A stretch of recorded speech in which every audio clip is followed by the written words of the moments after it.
12 দফা দাবির সমর্থনে আজ বামপন্থী যুব সংগঠন ডিওয়াইএফআই এর পক্ষ থেকে আসানসোল জেলা হাসপাতালের সুপারিনটেন্ডেন্ট ডক্টর নিখিল চন্দ্র দাসের কাছে একটি স্মারকলিপি প্রদান করা হয়।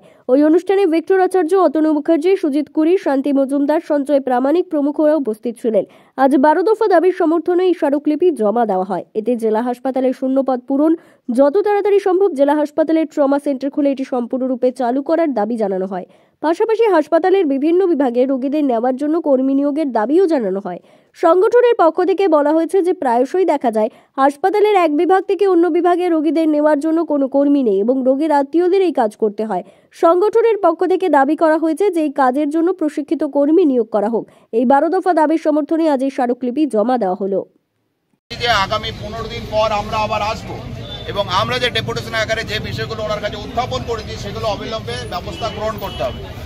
আমরা বারবার দাবি করছিলাম, এখানে বলেছি যে হাসপাতালের ভেতরে ওষুধ থাকা সত্ত্বেও অনেক গরিব পেশেন্ট যারা থাকতে পেশেন্ট পার্টি বা রোগীর যে আত্মীয়, সেই আত্মীয়দেরকে আপনার বাইরে থেকে ওষুধ কেনার জন্য লিখে দেওয়া হচ্ছে।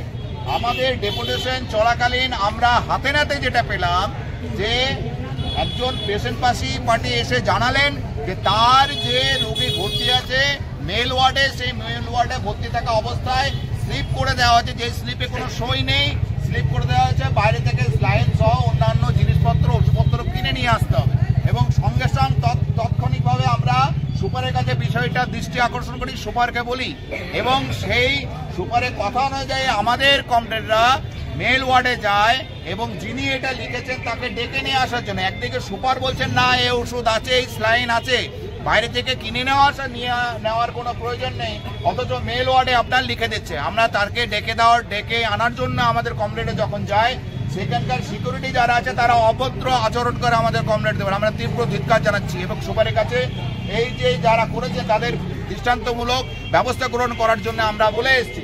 এবং আমরা যেটা বলেছি যে আমাদের আসানসোল যে জেলা হাসপাতাল হচ্ছে আমাদের কাছে গর্বের হাসপাতাল।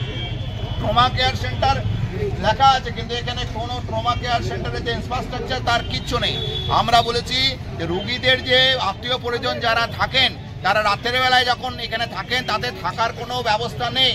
আমরা সেই দাবিটা ওনাকে বলেছি।